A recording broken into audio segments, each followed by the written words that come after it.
صباح الخير والرباح على الزوينات ديالي. كي دايرين لاباس عليكم؟ كنشكركم بزاف على المتابعه ديالكم ليا.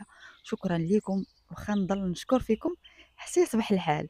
اليوم البنات بغيت نتبرع على راسي. قلت علاش لا ندير شي فطور. نرتاح مع راساتي شويه قبل ما نوض اختي للشقه وسامره ديال الدار. مهمه البنات اليوم غادي يكون فيديو زوين بزاف. شوفوا البنات، هذا الروتين غادي يكون خاص لربات البيوت ان شاء الله. الا لقيت اقبال على هذا الفيديو غادي نشارك معكم فيديو للناس او للسيدات العاملات. ايوا اختي ندخلوا في صلب الموضوع. شوفي اختي، كلنا عينا بالشقا وسماره، كل نهار نفس الروتين نفس الروتين. اللي جاها السياسيك، اللي جاها الظهر، اللي جاوها الركابي. المهم انا وحده منكم، انا جاني اختي السياسيك بكثرة الوقوف وبهزان الثقل وبزاف د الحوايج. ودابا نعاود لكم قصتي مع السياسيك في شي فيديو ان شاء الله للعبره وباش تاخذوا منها الحيطه والحذر باش تتوما ما يوقعش لكم بحالي. كنضلوا النهار كامل وحنا واقفين، ومني كتجي دوري كتلقاي راسك الدار ما كيبان فيها والو، لا تنظيم لا تنظيف، كتلقاي راسك كدوري في بلاصتك. حتى انا كنت بحالك اختي وفكرت مزيان وقلت شوفي خاصني ندير شي حل، ما يمكنش غادي نبقاو هكا حتى يفوت الحال، حتى العمر كيفوت، الصحه كتمشي، كلشي كيمشي. قلت علاش لا اختي اجي نوض ندير شي نظام خاص بداري اللي غادي ينفعني. وشوفوا البنات، هذا النظام كل وحده غادي تصاوبوا على حسب يعني البيت ديالها. غادي نعطيكم انا يعني بعض الاسرار اللي غادي تفيدكم، وانتم غادي تجتهدوا وتزيدوا من راسكم، فهمتوني؟ المهم انا غادي نعطيكم كيفاش غادي نقولوا القاعده، او يعني القاعده اللي مهمه اللي غادي تطبقوها حتى نتوما وغادي تلقاو راحتكم. راه حنا شوفوا البنات راه كنعيشوا نفس المعاناه حنا كاملين، خصوصا الناس اللي عندهم وليدات باقيين صغار، فهمتوني؟ هادشي دوزتو انا سنين وسنين، دابا الحمد لله وليداتي كبروا، ولكن الشقه كيبقى هو الشقه. الا ما قدرتيش تنظمي راسك راه ما غادي تنظم لك والو، تلقاي راسك نفس الروتين كتحرقي فيه وقتك كامل. ونبداو على بركه الله. دابا البنات شحال من مره كتجيك شي خرجه او العراضه، ولكن كتقولي لا ما عندكش الخاطر وما عندكش الوقت، كتطلبي الاعتذار من العائله، ما كتمشيش عندهم لانه تابعك الشقه وتابعك سماره في الدار، وخاصك طيبي لولادك ولراجلك، وكتبقى حياتك كامله كدور على نفس الروتين. ضيعتي حياتك في الشقه وفي سماره اللي ما كتساليش، والسبب هو طريقتنا العشوائيه اللي عايشين بها. ودابا غادي نشوفوا كيفاش غادي نجمعوا دارنا بلا مجهود وبذكاء. وهذا الشيء البنات اللي غادي نشارك معكم يعني عن تجربه شخصيه، وخاصكم تعرفوا انه خدينا بزاف ديال القواعد من الرائعه ماري كوندو، اللي بكل صراحه عطاتنا بزاف ديال القواعد اللي فيقتنا وحلت لينا عينينا. كيفاش نرتبوا بذكاء وماشي بمجهود باش نحافظوا اختي على الصحه ديالنا والنفسيه الجسديه. كملي معايا اختي الفيديو حتى الاخير باش تستافديو. اول حاجه البنات، حبسوا، جيبوا ورقه وستيلو وحاولوا ديروا واحد الخطه معايا. على شحال عندكم من بيت في الدار، مثلا جوج غرف ديال النوم، الصاله، الغرفه ديال الجلوس، المطبخ، الحمام، اي ركن عندكم في الدار غادي تكتبوه في ديك الورقه. الخطه ديالنا البنات هي اننا غادي نديرو كل نهار نخصصوه لركن من البيت ديالنا. بحال مثلا عندنا 7 ايام في الاسبوع، كل نهار ننظفوا غرفه. مثلا اثنين غادي ننظفوا الغرفه ديال النوم. انا بديت لك بغرفه النوم، تقدري انت تبداي باش ما بغيتي في الدار، بالمطبخ، بالحمام، بالصاله، المهم بداي باش ما بغيتي. الغرفه ديال النوم بدينا بها البنات لان هي الغرفه ديال الراحه، هي اللي كنرتاحوا فيها بالليل، كنعسوا، كنبغيو مثلا نتكاو شويه، كنجيو نتكاو فيها، خاصها تكون فيها واحد الراحه نفسيه وتكون مجموعه، فهمتوني؟ غادي نبداو التخمال البنات مزيان من غرفه النوم ديالنا. غادي نحيدوا اي حاجه زايده بحال الملابس اللي ما كنلبسوهاش، شي حاجه اختي محطوطه عندك في الماري ودازت عليها 3 شهور و4 شهور وانت مازال عمرك قربتي ليها وما غاديش تقربي ليها، كوني على يقين. ديري واحد جوج سلات، سله غادي تجمعي فيها داكشي ديال الحوايج اللي خصهم يتصبنوا، وسله غادي تجمعي فيها البنات داك الملابس اللي ما بقيتيش كتلبسيهم، صدقيهم عطيهم لشي انسانه انت عزيزه عليك. المهم انت غادي تعرفي كيفاش تستعملي هذوك الملابس ديالك. والحاجة المهمة البنات هي حوايجك ما تعطيهمش لأي واحد كان.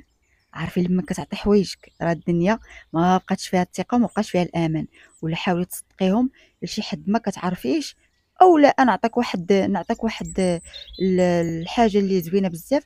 غادي تجمعوا ديك الحويجات في شي صاك كبير اولا في شي بلاستيكة كبيرة، غادي تحزميهم وتحطيهم آم، حدا مثلا فين كنلوحوا الازبال اعزكم الله.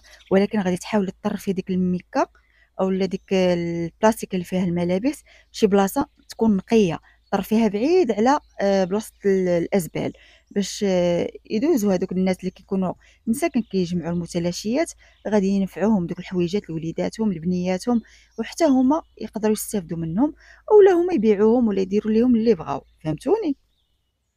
شحال من مرة كتلقاي راسك الماريو ديالك عامر بالحوايج وانتي ما عندك ما تلبسي، كتبقاي تقولي ما عندي ما نلبس، لانه دوك الحوايج ما لايقينش. دائما كنشريو الجديد كنبدلو، داكشي علاش الحاجه اللي ما كنلبسوهاش نعطيو لناس اخرين يستافدوا بها. قادي اختي البلاكار ديالك ورتبيه مزيان، بدلي الفراش ديال السرير والوسائد، حيديهم جمعيهم فواحد السليله حتى يتصبنوا، شطبي الغرفه كامله، هزي السرير ديالك ضربي ليه واحد سبيراتور من الغبار ومسحي بشي زويف.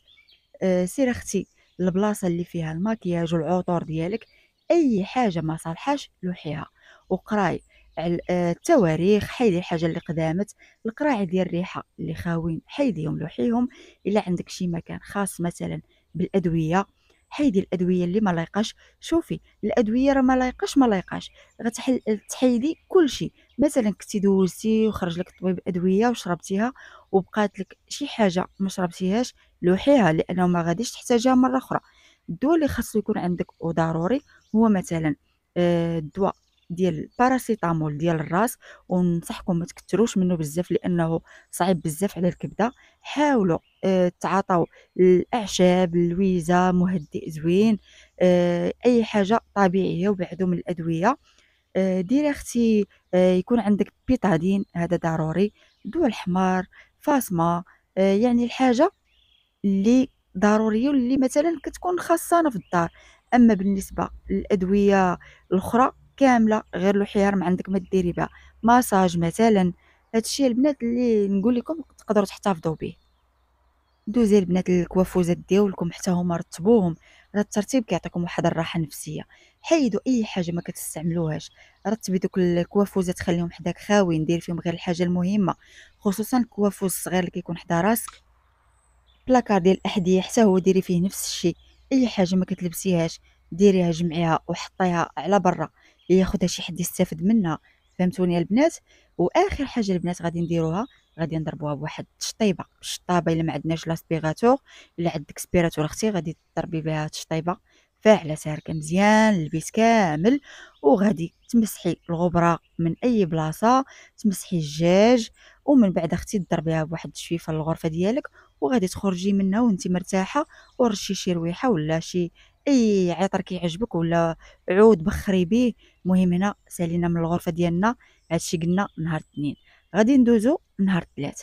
نهار الثلاثه البنات غادي ديري نفس داكشي اللي درتي في الغرفه ديالك غادي ديري في الغرفه ديال وليداتك. غادي تطرفيها وتحيدي الحويجات اللي ما بقاوش كيلبسوا، الكتب اللي غير صالحه، الالعاب طرفيهم في شي علبه خاصه اولا منظمه خاصه بالالعاب. مهم انت على حسب السن ديال وليداتك. بالنسبه للبنات الا كانوا وليداتكم كيعرفوا وكبار، خصوصا الوليدات المراهقين واللي كبر من المراهقين اللي كبروا، غادي تشاوري معاهم اختي قبل ما تحيدي ليهم اي حاجه في الغرفه ديالهم، ملابس، كتب، تقدري تحيدي شي حاجه اللي هما محتاجينها وترميها، ولكن تلقاي مشكل. هادشي علاش تشاوري معاهم قبل ما تحيدي لهم اي حاجه، هما والزوج ديالك حتى هو ما تحيديش لا اختي حوايجو تلوحيهم ولا تصدقيهم قبل ما تشاوري معاه وتسوليه واش باغي هذيك الحاجه ولا لا. انت دبري راسك لوحي كلشي ماشي مشكل. فهمتوني؟ بالنسبه للاربعاء اختي، بالنسبه للناس اللي عندهم الدار تبارك الله كبيره وعندهم غرفه ديال الاكل بوحدها، حتى هي غادي تضربوا لها واحد التخميله خفيفه. هزوا الطليمطات تصبنوهم، عندكم فوطويات مسحوهم، الزريبيه خاصها تصبن نحيدها باش تصبن. المهم حاولوا البنات، هادشي اللي كنقول لكم غادي تبقاو تعطيو راسكم واحد 5 ديال الدقائق ما بين كل 30 دقيقه ديال العمل المتواصل. مثلا خدمتي واحد نص ساعه ولا عندك الجهد باش تكملي ساعه كامله في التنظيف، عطي لراسك واحد 5 دقايق برك ارتاحي فيها. حاولي تكاي باش يعني كتهدني وما كتبقاش الذات ديالك ما تبقايش معصبة وكترتاحي شوية وكتنوضي بواحد الجهد جديد عاوتاني، فهمتيني؟ ضروري ترتاحي واحد 5 دقايق ما بين 30 دقيقة حتى لساعة ديال المكانة ديال العمل المتواصل. واللي ما عندهاش البنات غرفة ديال الجلوس، عندها غير الصالة بحال الحالة ديالي أنا مثلا سكن اقتصادي، عندي صغير فيه غير 2 غرف، والصالة هي اللي كنبركو فيها كناكلو فيها. راكم عارفين ملي كتكوني عندك صالة مثلا ديال استقبال الضيوف وفي نفس الوقت كتكوني كتاكلي فيها وكتجلسي تفرجي فيها وكلشي فيها، كتكون كتكرفص دغيا. كيخصك مثلا من شهر لشهر، من شهرين تصبني الطليمطات. والحاجة اللي ننصحكم بها إلا كنتو ما عندكمش غرفة ديال الجلوس، حاولوا ما ديروش الالوان المفتوحه بزاف في الطليمطات ديالكم، حاولوا ديروا توب اللي يكون عملي. يعني ما ديروش شي توب اللي كيتوسخ دغيا. يقدروا يجيو عندكم ضياف عندهم وليدات صغار ياكلوا الشكلاط ياكلوا شي حاجه، مرحبا والف مرحبا باي واحد، ولكن نتوما غادي تبقاو تضربوا تماره دائما وتعذبوا. ديروا توب الأونتي طاش اللي كيصبر بزاف، حاولوا ديروا فيه لوينات زوينين، اختاروا شي لوين زوين وديروها البنات هكا كنايه للاستعمال اليومي. وإلا عندكم الموجود تقدروا ديروا واحد التفريشه خاصه بالمناسبات والاعياد، تبدلوها مره مره تبقاو تبدلوا به. هذه غير باش نقصوا عليكم شويه ديال التمارات ديال البنات كفكره، تقدروا تستعملوها تقدروا تستغنوا عليها. من بعد البنات مني قلت لكم غادي نمشيو مثلا للصاله نهار الاربعاء كي قلت لكم، اما غرفه الا عندكم مثلا غرفه ديال الجلوس غادي تخملوها نهار الاربعاء، والخميس تخملوا الصاله. عندكم غير صاله كتبركوا فيها كلشي غادي تخملوها نهار الاربعاء، فهمتوا؟ المهم نتوما غادي تنظموا داكشي على حسب الغرف اللي عندكم في الدار. تمسحوا الزاج ديالكم البنات، تمسحوا الغبره، تغسلوا الشرايجم الا كانوا ما تحش يعني ما ساكنينش تحت منكم. الجيران كانوا تحت منكم الجيران البنات، حاولوا ديروا غير شي فويطه فازكه ومسحوا الشرجم ديالكم مزيان مزيان وما تخويوش الماء. وننصحكم بحال مثلا ملي تكونوا باغيين تخويو الماء وتغسلوا الشراجم، استغلوا الوقت اللي كتكون الشتا كتصب، نتوما غسلوا معاكم الشرايجم ديالكم باش هكذا ما ديروش ازعاج للجيران ديالكم، فهمتوني؟ غادي ندوزو اختي باش نمسحو التلفازه. غادي تشدي شي فويطه تكون رطبه، يعني هادوك لي بوت شامو اللي كيكونوا رطبين، رشي في الفويطه واحد شويه من هذاك الماء الخاص بالزجاج، وغادي دوزي على التلفازه على الشاشه ديال التلفازه ديالتك وتكون دافيه من الاحسن. مسحي الزجاجه ديالها مزيان وغادي تمسحي الغبره حتى هي تحيديها. صافي هنا غادي نكونوا البنات كملنا التخمال ديال الصاله اولا غرفه الجلوس. المهم البنات الخميس غادي ندوزو للمطبخ. المطبخ اللي هو اكثر بلاصه فيها كثره المشاكل. اول حاجه غادي تبداي بها اختي غسيل المعانات اللي يكونوا عندك في لافابو معمرين لك الدنيا ومعمرين لك البوطاجي، حيديهم هما الاولين. غادي تبداي اختي بالتخمال اول حاجه تحت الحوض. غادي تنظميه، كاين المنظمات كينظموا لينا تحت الحوض زوينين وعمليين. نظميه مزيان وقادي البلاكارات من تحت المواعن ومسحي داكشي وقاديه. من بعد غادي نطلعوا البلاكارات الفوقانيين حتى هما، غادي ندوزو عليهم واحد المسيحه خفيفه. راكم عارفين كيكون داكشي نقي ما كيكونش موسخ لانه المعانات مسدود عليهم البلاكار كيبقاو منظمين ونقيين. هنا البنات من بعد ما غادي ننظموا داكشي ديال المعانات ما يبقاوش مرونين، غادي ندوزو البنات للثلاجه. غادي نضربوا عليها واحد المسيحه، غادي نخويو الثلاجه كامله وغادي نمسحوها بشويه ديال الخل وشويه الماء وغادي نمسحوها. ما ديروش لها البنات جافيل لانه كيرجعها صفرة وكيخسرها. من بعد ما غادي نمسحوها البنات غادي نبداو غادي نحاولوا نحيدوا اي حاجه قدامت بحال لي صوص بحال مايونيز ما بقاش لايق، كلشي غادي نحاولوا نحيدوه نلوحوه ونخليو غير الحاجه اللايقه. ونديروا منظمات ننظموا فيهم الخضر ديالنا، القزبر، النعناع، اي حاجه. وهنا كتكون الثلاجه ديالنا ولات منظمه وكتعطيك واحد الشوفه زوينه وواحد الراحه نفسيه. البنات غادي ندوزو للبوطه حتى هي غادي نضربوا عليها بواحد الحكه تكون حكه فاعله تاركه.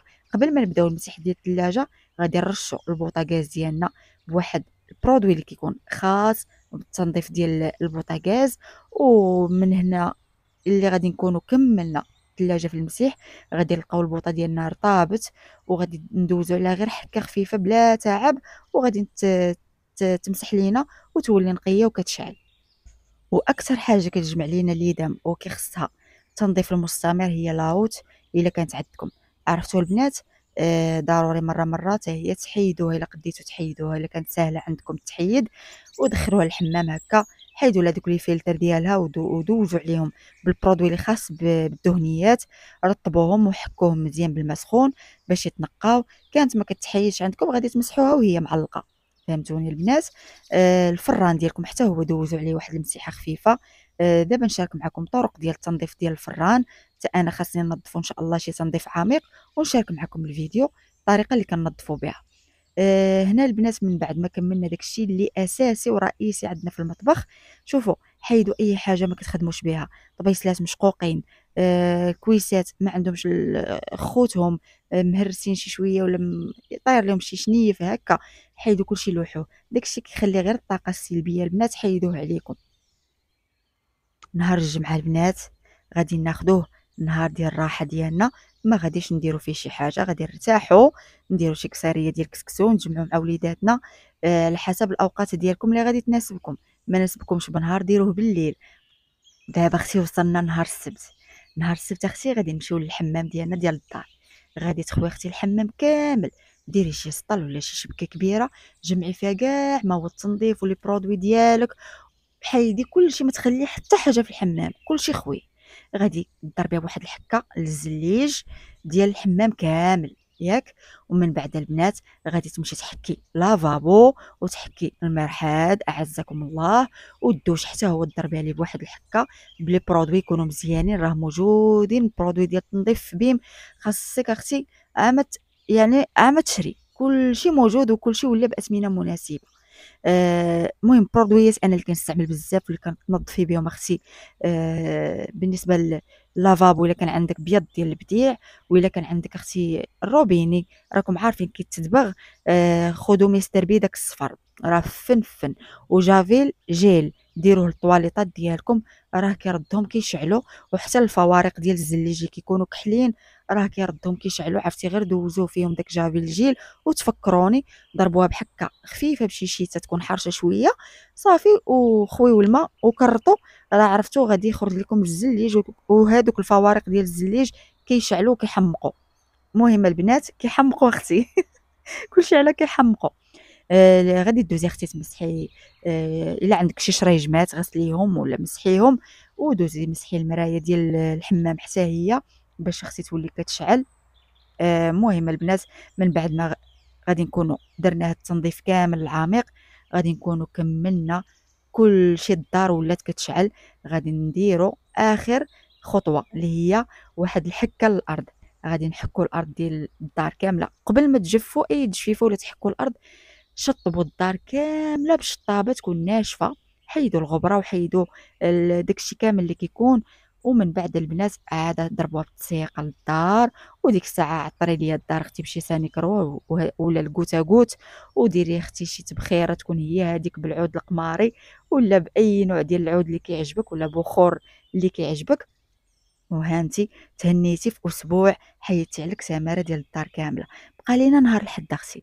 نهار الحد الا كان الزوج ديالك بارك اختي وفي الاستطاعه ديالك، هزي وليداتك وخرجيهم، وخرجي انت والزوج ديالك ووليداتك وسيروا لشي بلايصه. شوفي ماشي بشرط انك تمشي لشي بلاصه تخسري الفلوس او لا، صاوبي اختي غير شي طرموس ديال القهوه ولا طرموس ديال اتاي وشي كيكه في الدار وشي حليوه ديال الدار، وسيري خرجي حدا البحر، فرشي واحد التفريشه وبركي انت والزوج ديالك ووليداتك يلعبوا شويه الكره، وهانتوما ناشطين ولعبوا مع بعضياتكم، كتخلقوا واحد الجو اللي رائع وبلا خسران الفلوس، يعني فابور. في استطاعتك اختي سيري خرجي ضربي شي غديوه على برا ولا شي، انت على حسب الموجود ولا حسب داكشي اللي عندك، تهلاي في راسك وتهلاي في وليداتك. هنا البنات هاد السيمانه درناها غير لتماره. الا عجبكم هذا الفيديو ولقيت فيه اقبال، غادي نشارك معكم فيديوهات فنين فيهم نصائح زوينين اللي تعيشوا بسعاده وبراحه مع وليداتكم وانتم مرتاحين في داركم نقيه ومجموعه السعاده اختي، والراحه، الراحه والسياحه. بالنسبه للبنات لهادشي اللي قلت لكم، ديروا ورقه وستيلو وقيدوه كامل وسيروا على هاد الشيء وتفكروني. وإلا لقيت كي قلت لكم اقبال غنبقى نزيدكم بحال هاد لي فيديو. وبالنسبه لهاد الروتين خاص بالنساء ربات البيوت، النساء العاملات، غادي ان شاء الله الا بغيتو ندير لكم حتى نتوما شي نظام زوين ليكم نديرو لكم.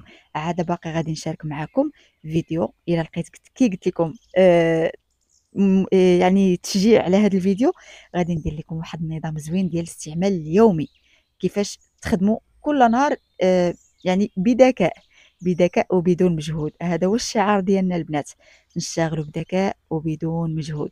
هنا غادي نسد معكم الفيديو، غادي نقول لكم شكرا لكم بزاف على المشاهده، وما تنساوش اختكم من شي تعليق زوين ولايك، وشكرا لكم بزاف. واللي ما مشتركاش تشترك معنا في القناه. ايوا سلام عليكم.